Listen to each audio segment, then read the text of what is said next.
ভাগ্যিস নেকলেস দিয়েছে। যদি বোমা দিত তবে এই লোকটা সেটাও বাড়ি নিয়ে আসত। এই লোকটার মাথায় যে কি আছে ভগবানই জানে। ভগবান যখন বুদ্ধি বিলি করছিলেন তখন এই লোকটা কোথায় গিয়েছিল কে জানে।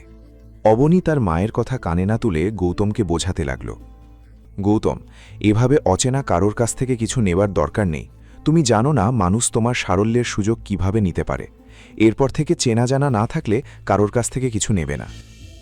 হ্যাঁ, আর কখনো এমন ভুল হবে না। কথা শেষ করে অবনী জানালার বাইরে তাকিয়ে অন্যমনস্ক হয়ে গেল। সে ভাবছিল মুন্সিজি হয়তো গৌতমকে সহজ মাধ্যম হিসেবে ব্যবহার করেছেন তার কাছে পৌঁছনোর জন্য। সে ঘুণাক্ষরেও জানত না যে মুন্সিজি আসলে গৌতমের নির্দেশেই এই নাটক সাজিয়েছিলেন।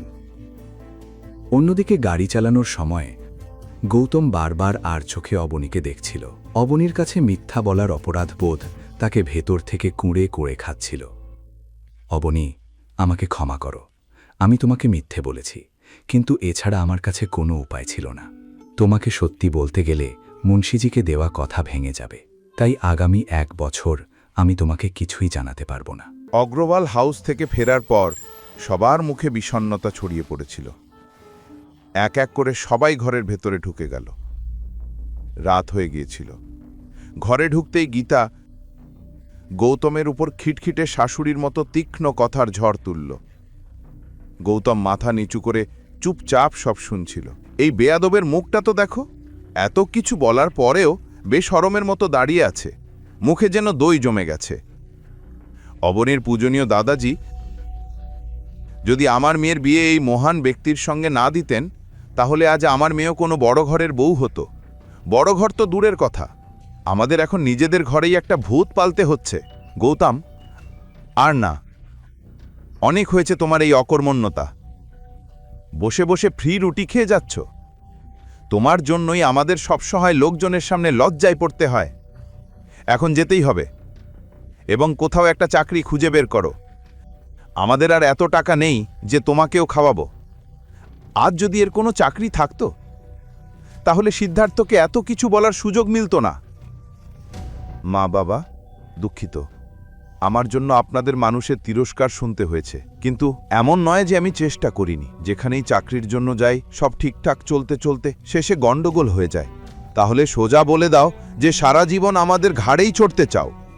ছাড়ো গীতা, বাবা বললেন, তুমি তো গরুর সামনে বাঁশি বাজাচ্ছ। গৌতম মাথা নিচু করে চুপ করে রইল। অবনী কিছু না বলেই তার দিকে তাকিয়ে রইল। আমি চেষ্টা করব যত দ্রুত সম্ভব কোনো না কোনো চাকরি পেতে।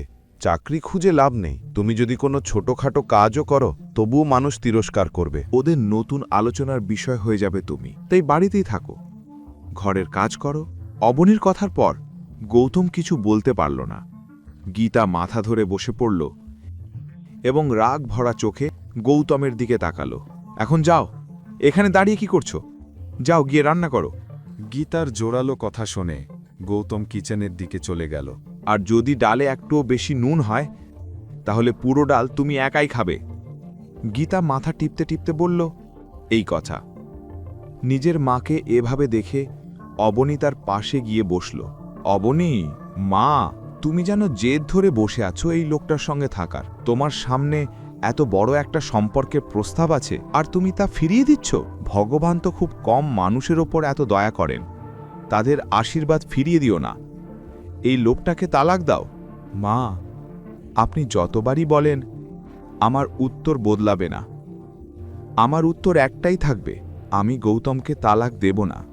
শেষ পর্যন্ত তাকে তালাক দেওয়ার কোনো কারণই তো নেই। সে কখনো আমার সঙ্গে উঁচু গলায় কথা বলেনি, আমার প্রতিটি কথা মেনে চলে আর নিজের সর্বোচ্চ চেষ্টা করে। এখন যদি কিছু না হয় তাতে তার কি দোষ? গীতা বিরক্ত হয়ে উঠে ঘর থেকে চলে গেল। যখন সন্তান নিজের জীবন নষ্ট করার সিদ্ধান্ত নেয় তখন মা বাবা কী বা করতে পারে? বলতে বলতে গীতা ঘরে ঢুকে গেল। অনিলও বিরক্ত হয়ে বাইরে বেরিয়ে গেল। এদিকে গৌতম রান্নাঘরে দাঁড়িয়ে অবনীর এই কথাগুলো শুনে ফেলেছিল। আজ নিজের জন্য অবনীর মনে জায়গা পেয়ে তার মন ভরে গেল আনন্দে। অন্যদিকে সানায়ার বাগদান হওয়ার পর গায়ত্রী দেবী আগামী পরিকল্পনায় ব্যস্ত হয়ে পড়েছিলেন। রঘুবীর পণ্ডিতের ছেলের সঙ্গে সানায়ার বাগদান করিয়ে তার মধ্যে এক নতুন আশার আলো জ্বলেছিল। তাছাড়া তিনি আশাবাদী ছিলেন যে অবতার গ্রুপ যোধপুরে সবচেয়ে বড় শপিং মল বানাতে যাচ্ছে, যার জন্য বহু স্থপতি প্রতিষ্ঠান নিজেদের আবেদন পাঠিয়েছে এবং তাদের মধ্যেই একটি হল আগরওয়াল গ্রুপ। স্বামী হিম্মত আগরওয়ালের মৃত্যুর পর গায়ত্রী দেবী নিজেই পুরো ব্যবসার দায়িত্ব নিয়েছিলেন। তবে কয়েক বছর ধরে কোম্পানি ক্ষতির মুখে পড়েছে আর তিনি যে কোনোভাবে আগরওয়াল গ্রুপকে আবার শীর্ষে তুলতে চাইছিলেন। এর জন্য তাদের ডিজাইনটি নির্বাচিত হওয়াটা খুব জরুরি ছিল।